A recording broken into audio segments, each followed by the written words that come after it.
long year ahead, one of the biggest years in rugby with the Rugby World Cup.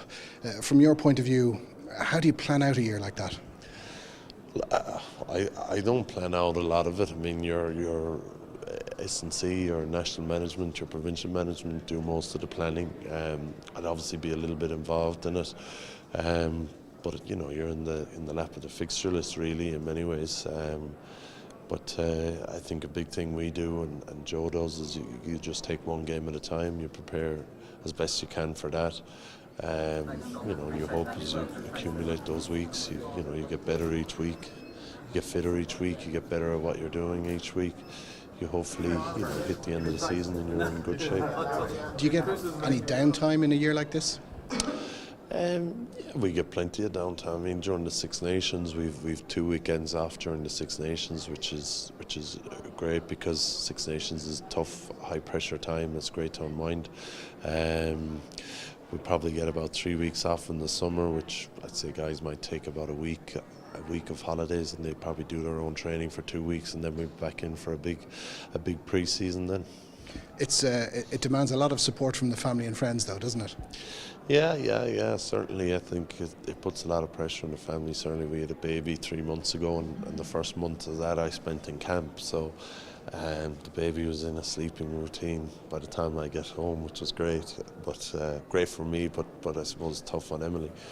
Did you have to pick up the nighttime feeds over Christmas then? I didn't actually, no. In fairness to her, she's done everything now, and I do a feed now before about 12 o'clock, and that's my only job.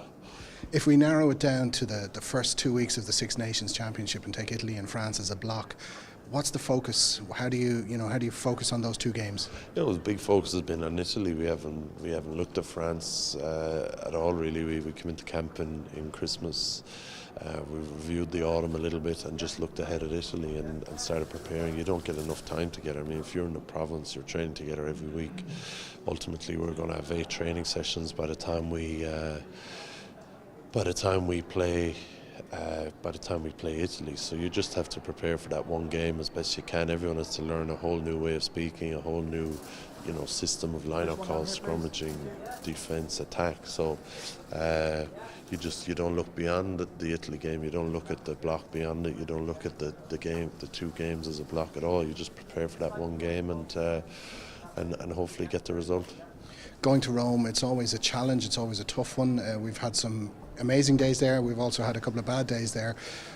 What is the challenge that the Italians bring? They're excellent at home anyway, first and foremost. Obviously, we lost there 2 years ago, and I think Rog had to kick a drop goal 4 years ago in the dying minutes for us to win a game. So they're excellent at home. They're also very good early on in the championship. I think they lost to Wales and Cardiff very narrowly last season in their first game. You always think of their pack. They obviously have an excellent scrum, excellent set piece, and they've been playing a lot more ball in hand. Scored a really good try against us last season. So they're a really tough challenge. They seem to be getting better and better with each year. Obviously they've won one of the best players in the world then in Sergio Parise.